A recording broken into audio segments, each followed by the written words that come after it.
Have you ever noticed how certain people can completely change your emotional state in just a few minutes? You feel fine before the interaction. Then afterward, you feel irritated, drained, mentally heavy, and somehow they stay in your mind long after the conversation ends?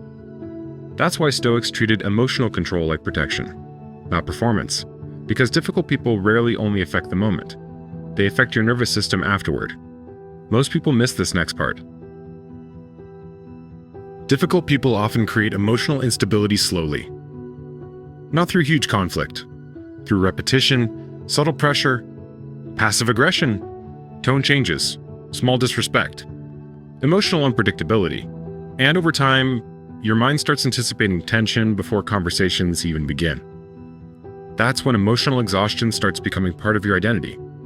Marcus Aurelius warned himself constantly not to absorb the behavior of emotionally chaotic people, because emotionally reactive environments slowly shape the people inside them, especially people who care deeply about keeping peace.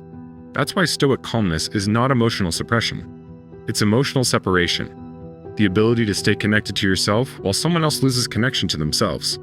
And honestly, that becomes very difficult around emotionally reactive people, because reactive people create urgency. React now. Defend yourself now. Explain yourself now. Fix the tension now. But emotionally intelligent Stoics slow everything down internally.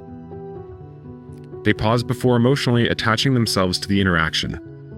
They observe tone changes without immediately absorbing them. They stop treating every emotionally uncomfortable moment like an emergency. That changes everything, because difficult people often rely on emotional momentum.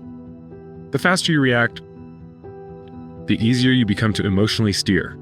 But calm people interrupt that momentum. Not aggressively, quietly. And toxic personalities notice this immediately. Because calmness removes emotional access, it becomes harder to pull you into frustration, harder to destabilize your thinking, harder to control the emotional direction of the conversation. That's real emotional strength, not dominance. Internal steadiness. And for many emotionally exhausted professionals, that steadiness changes life outside work too. Because when you stop carrying every difficult interaction home with you, your entire nervous system starts calming down.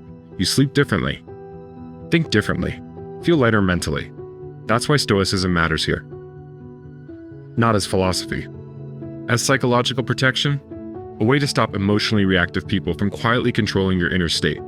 So the next time someone brings chaotic energy into a conversation, notice the pressure to emotionally join them. Notice the urge to react immediately. Then slow the moment down internally, because one of the most powerful Stoic skills is learning how to stay emotionally grounded while someone else loses emotional control around you.